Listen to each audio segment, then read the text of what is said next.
And so I ask you, did you check on me? Oh. Did you look for me? First of all, you're not my child. It's not a child. It's not a child thing. I'm your colleague. And I know you love me. Did you the topic of this conversation is not... I'm traumatized. Koliagwe. Yeah, no. Last week we spoke about dealing with childhood trauma. Yes. For individuals. Yeah. In relationships, and people don't even know that sometimes they carry the childhood trauma baggage into relationships, and that is why it has not worked or it's not working. So when you hear, for instance, that someone has daddy issues or mommy issues, could it be one of those things? I'm not a professional before you start calling me a professor again. But there's something that we took away from what our guest said last week, and it was shocking that it is possible to put your child trauma in your child's DNA. That was shocking and scary. Today, in order for you not to do that, that's why we are talking about this. Parenting with a history of childhood trauma often triggers intense, unresolved emotions, as parents may struggle to differentiate past dangers from current parenting challenges, leading to emotional dysregulation, or what they also call trauma responses. Of course, this can impact parent-child bonding, leading to "did you check on me" questions, causing difficulties with co-regulation and attachment. But then, thank God for awareness, for therapy, self-care, these intergenerational cycles can be broken. To take us through this conversation this morning is Deji Showumi, who is a certified family systems engineer and family coach. Thanks for joining us again. Thank you very much. Hi. Hello. I love this space. I like to be here. Good morning. When we agreed to this conversation, the first thing you said was, this is a timely conversation. Yeah. Yes. What did you mean? It's a timely conversation because despite all the awareness we seem to have progressed with over the past, let's say, 7-8 years, it still seems we have not left the same spot. The effects are still the same, the symptoms in society are still the same, the reactions are still the same, and children and adults alike are still reporting the same things. So you want to wonder why it's the same thing when there wasn't an awareness, and when there is awareness, it's still the same results. And I want to think it's because of how we understand trauma, mental wellness, that we need to probably shift a little bit. Now, whether you like it or not, it's in your home. Parenting with childhood trauma, it's in your home because it's invisible. That's what makes it that way. That's why I said maybe let's look at it differently. We have our physical health, whereby we have a fever, we have a cut on our body, and whether you self-diagnose, which I don't advise, is not healthy, or you do first aid, or you go to the hospital, you still have to do something about it. You can see. At least you can see it. It's impeding you. Yeah. With the other one, it's different. Because you can see your mental health. And sometimes it's easy to deny. That is it. The denial is the first thing there. Then you look at it that, okay, if physical health, because we are of the mind and of the body, if the body is an everyday thing, why isn't the mind an everyday thing? It should be an everyday thing. So when you're taking care of your mental wellness, when you're taking care of your mind, it should be an everyday thing. It should not be stigmatized. Trauma, when people hear trauma, they're like, oh, like the movies, the series, like, oh, an accident, something deep and grievous. No, it is not. It happens to us every single day. It speaks from how we behave or from how we respond to many things.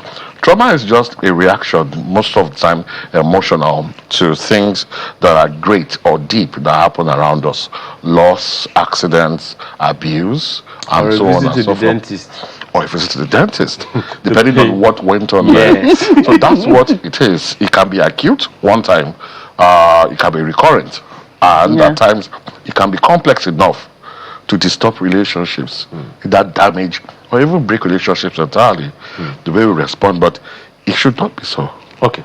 Now, let's go to the specifics now. Someone who is, what are the signs that a parent watching you right now and listening to you need to diagnose in their own lives to know that they are parenting with childhood trauma? Yeah. Okay, I would like to tell 2 quick stories about that. They'll be very short because of our time. The first one, I'm going to call it invisible rocks. Now, a child is 3, 4 years old. Then the spirit of parenting through the parents comes and gives this child a bag. It's an invisible bag of rocks. Yeah. Every time the child was screamed at, the rocks became a little bit more. Every time he was not loved or hugged, the bags filled up. Anytime the child was invisible to the parents, they didn't care, the bag filled up. So this child grows up and grows and grows. The bag filled up at various moments in that child's life. One thing about the human physique is that we are so adaptable that despite how big that bag got, the human body adapted to it. The muscles adapted and still carried that bag. So that bag is just there. Then this person has a child of their own. Beautiful child. Wonderful naming ceremony, hopes and dreams for this child. This child grows up to around that 4, 5, 6 again. Then the spirit of parenting visits again with the invisible bag. Only that this time, the parents look at this child and say, life is tough. This child is gentle. We have to help the child take. Parent is not being wicked. It's just that the world is vicious. So a little bit of more screaming. Toughen up. Put it there. A little bit of fighting, a little bit of tough love, a little bit of abandonment so that the child can, get prepared for life. They were not wicked. So they should have no judgment. That is all they know. That's how it is. Have you looked at a scenario whereby a cup of juice is spilled and the parent goes ballistic? Then you wonder that how did it? It's not that. It's their own bag. Their own bag is still there, and they are talking of that child's bag. And like you said from last week's program, that you can put your own issues into your child's DNA. If that person teaches that child to carry those bags, and that child puts the bag in their own, that's all they know. So each child, without intentionality or education, keeps on putting it in the bag of the next born, of the next born. So it's a dangerous cycle. People come and say, it's family problem. That's how they are in their family. That's their gene. It's not their gene. It's just that it's all they know. The second one, I'll call it the pendulum. That's what we'll call the next one. Second story. Now, this pendulum, when you are driving a car, you are driving carefully, you are trying, but the road is unpredictable. So you get towards a corner, then it's a very sharp left corner. Then you're like, I need to control myself to the middle, but you are panicking. So you just turn too far to the right. Then you fall in a ditch. You are about to fall in the ditch on the left, but you end up falling in a ditch on the right. That's how it is with the other kind of parenting that we have. That's the one people call permissive parenting. So they looked at those same parents and were like, no, I'm not doing that. That was too hard.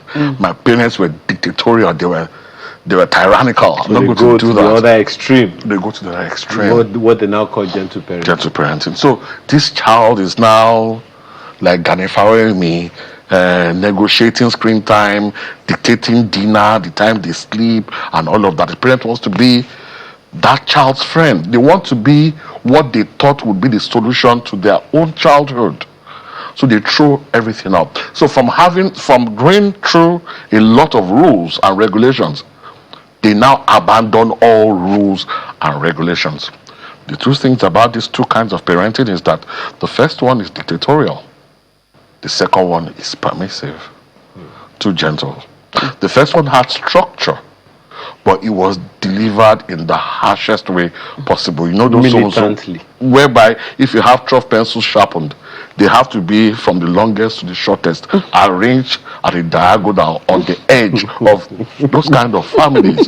Then the other one, they now have no rules. Mommy is joining the child in the slumber parties, going to the club with the children. No, there must be structure. Yeah. So in the first one, it's frigidity, it is dictatorial. The second one is just anarchy. So perhaps, there's this issue I've raised before. Sorry, Jackie, I thought you wanted to come in. There is this issue that I've raised before, and that is the fact that sometimes parents who parent others themselves need parenting.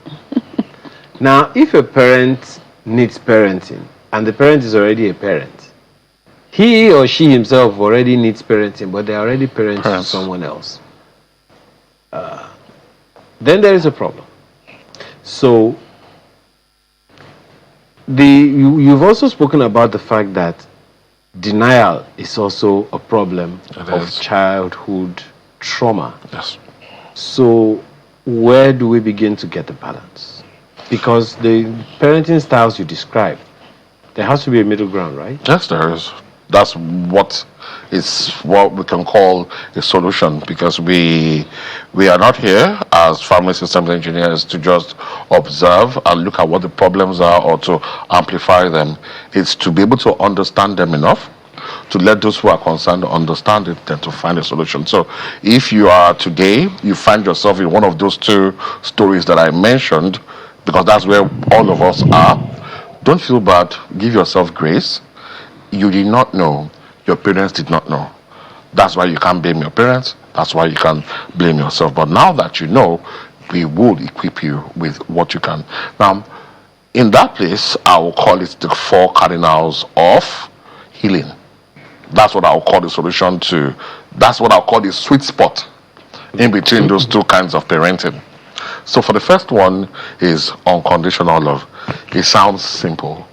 It's not unconditional love. The truth of the matter is that most parents love their children through conditional love.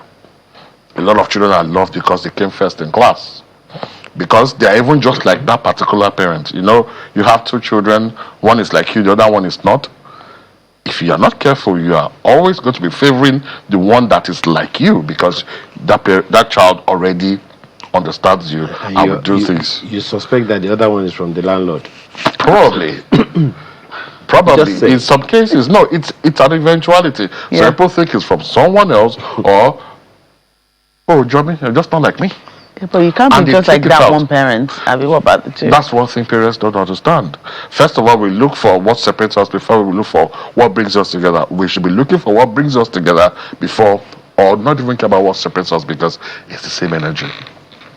So they look at that, they love those children just because they are like them, or they do what they like, or maybe you are a sports star, then your child likes mathematics and chess, and you're like, that's not our way and stuff. Unconditional love might not be as how people understand it, which is people saying that, oh, whatever you do, I love you. That's not unconditional love.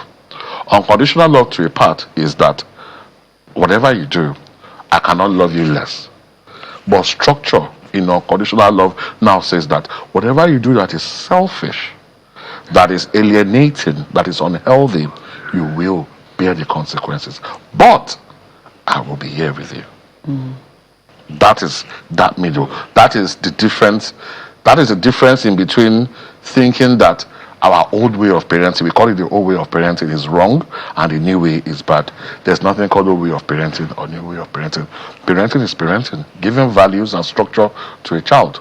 The way of delivery is only what was different. Yeah, okay. How about this delivery? You know, how can Nigerian parents, navigate this traditional? And you alluded, spare the word tradition. You alluded to it with the gentle parenting and the other type of parenting. The militant The militant parenting, as I put it, and the modern understanding of trauma, of emotional trauma. Do you understand? And we still talked about parenting the parent. How does a parent, leave the baggage of trauma or deal Trauma, with it. yeah. I can't say leave because No, you have to deal with it. Deal with the baggage of trauma of their own childhood and not carry across. Yeah, okay. To Weirdly, is the same 4 steps that I'm discussing, which the first step is unconditional love. So conditional love states that you still get your consequences, but I love you. When a child knows that whatever they do is wrong, but you still be there for them, rather than shield their problems from you, they will be able to bring it to you, knowing that, oh, what I did was what was wrong. I am not wrong. Now, the second step of that will be acceptance. When I mean acceptance, I mean the child that is in front of you, not the version that you wish you had, not your neighbor's child, not your niece or your nephew, the child that you have with you. Accepting them is also accepting yourself. Because what we don't know is that just like we can teach them to transfer trauma to their own children, if we teach them right as well, they transfer that rightness, that healthiness to their own children too. And it goes on and on. And that way, you are breaking cycles, making sure that generation has gone from the negative to the positive, from the unhealthy to the healthy. So accepting your child is very, very, very important. The way they are, help them understand how they are that way. And when you're about to correct them, think, am I doing it for myself because I'm in pain? Or am I doing it for that child? Because that child is young, does not understand what you're saying. When that child is emotional, they don't hear you. It's until you calm a child down that you can even say, okay, do this or do that, then they can listen. So is it for you or for the child, that harshness that you're carrying? The next part, the next step, number 3, would be understanding. When a child is throwing a tantrum, or what we call looking for your attention, they don't hate you, they don't want to destroy your life. They just don't have the emotional maturity to be able to word it the way you would. That's just what it is. The prefrontal cortex takes up to age 25 before it matures. Emotional maturity follows around that time or even just a little bit after. In some people, it's different for everybody. So they're not trying to ruin your life. Try to understand them. At that time, stop being a dictator. Be an investigator. Ask questions. Have you noticed somebody comes back from work, even in couples, they come back from work, they're looking downcast and stuff, then you're going to use that downcast to attack them. All you're going to get is worse from that point on. But if you say, babe, what happened today? You look downcast. You start to talk. You understand what it is. Then you can respond to them in the way that you should. The last one is respect. This one is a little bit dicey in our own environment because when we are saying respect here, we are saying fear me and obey me. But respect is different and respect is reciprocal. Can you respect your child? We have promoted the fact that adults should be respected and children shouldn't. It's not their place. But the thing is, respect is reciprocal. If you are able to connect with anybody, they will likely do what you want them to do more than resist you. If you connect with them, connection, respect helps you to connect with your child. If your child just did an accident like spilling water, you shout at them, it is too much for what happened. That child doesn't even understand. You have been carrying water for over 40 years. You understand how to carry it without it spilling. That child is 6. You know, perhaps another one. This is interesting, right? Yeah. But maybe we sometimes are a little hard on parents. On the one hand, that parent has not dealt with his childhood trauma. Yeah, that is the issue. The parent doesn't even know that he has a childhood trauma. Or maybe the reverse is the order. First of all, I didn't know that I have a childhood trauma. Yeah. And even the one that I know I'm not aware of. Add that to harsh economic realities. And the fellow is doing his or her best to make ends meet. And then this child is wasting everything. The guy is going to come out with guns blazing. That is very true. That is why you need to understand what a child is. All of these things that we mentioned, a child does not know. They are protected. They are sheltered from it. They know. They don't work. Oh, you will let them know you will let them know according to their level, according to what they can understand. But they really can't understand it. You are in your late 30s and they are 4 or 5 years old. They can't. But if you teach them unconditional love, if you teach them acceptance, if you teach them respect, and you teach them understanding, they will get it. Does the age matter?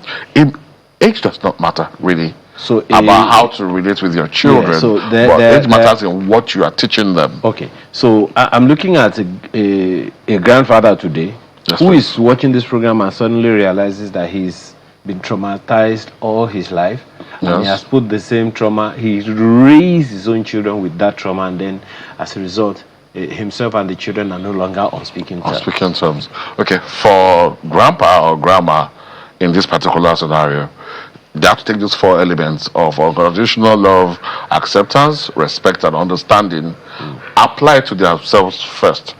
We call that reparenting. Being the kind of parent you needed for yourself.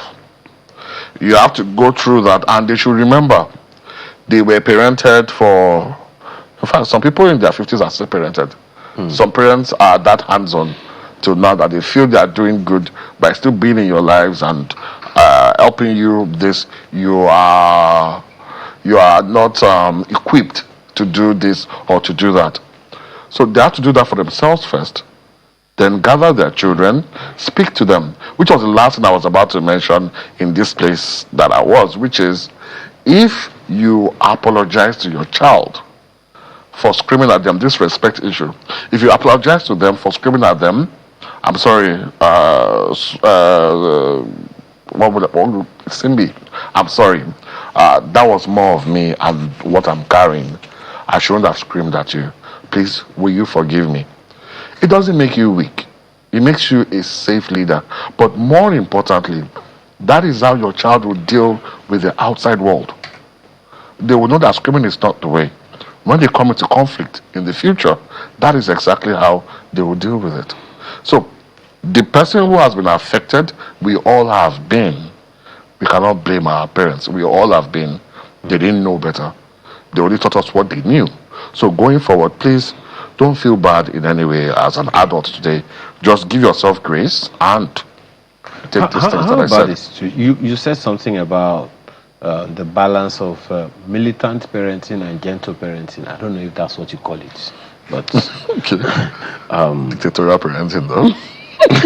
My dictatorial parenting. Okay, thank you. There is the balance of building resilience and not sparing the rod and spoiling the child. Like she said the other time. That is the middle that I just mentioned. Those four cardinals. That's what it is. That allows you, because for instance, to love your child and my apply children, structure. even my 20-something-year-olds, are finding it difficult to know that this is a phone. Oh my God, I've not seen this in a while. I'm just saying. Now, that's for my own children. There are those who will never know that there was that phone. In fact, the swivel one. Yeah, that one. How did you survive? They were asking us. How did we? We are here. Survived. That means you couldn't have survived in our generation. So I said that to say there are some things that the children today are never going to be able to learn simply because they didn't come from our time. But then the sense of history, they need the sense of history to be able to build this resilience and all of that. So I don't know. That is the place of those four cardinals. Those four cardinals state that parenting requires structure. You will still teach them all those values that our parents taught. You will only deliver them with empathy, storytelling, and love. That is the difference. All those things our parents did to us, do you think they did it because they hated us? No. They loved us. That's how their parents loved them. They just didn't know that it wasn't the right delivery. We need to be strong. We need to be resilient. You will eat this food. but it makes you healthy. It does this, it does that, and it's on a timetable. And what the children do, they take what their parents give them. It's on a timetable for the family. If you don't do that, this is the consequence. They must serve those consequences you decide on. Beating, smacking is not the only consequence. It's allowed in US, but countries like Japan, they don't allow you to smack your child. So I leave that to the parent. But the consequences must stay. If you remove the consequences, you are weakening your child and ruining your generation. One of the consequences is if you don't eat that one, there is nothing else to eat. Yes, You can't drink water. that's a consequence. Your child can go to bed without food. It is the choice they made. Yeah. By the second day, they will understand that choice. But the thing is that, like I said, in the case of the pendulum, the parents that suffered and went the other direction, they will say, no, this one must not put to my own child. All the toys, buy it. And all this, let him sleep at 11. Maybe it's just school. He can even miss school tomorrow. That is why I said it was that's anarchy. where I draw the line. Anyway, It goes to anarchy. we haven't even started the conversation. Thank you so much for your time. That's where I draw the line. I just wanted to make sure that we family systems got a engineer and bit. family because the next time we have this conversation, it's always about children. Our lifestyle seems to be a lot more about children because if we don't build the children today, Yeah. well, let's just forget about the future. And we're talking about future leaders. We have to start from somewhere. Exactly. Yeah. Thank you so much once again. Thank you so much. Thank you so much. Thank you so much. Yes, one of the careers that has grown over the past few years is music. In all forms. In all forms. Not many people want to be doctor, engineer, lawyer, actor, musician, and all those things. But you know, they started out as doctor, wanted in that part, doctor, engineer, and then they now say no. That's not your what I want to generation. do. In our own generation, we want to do music. Our own generation. Okay. That's great. We'll be right back for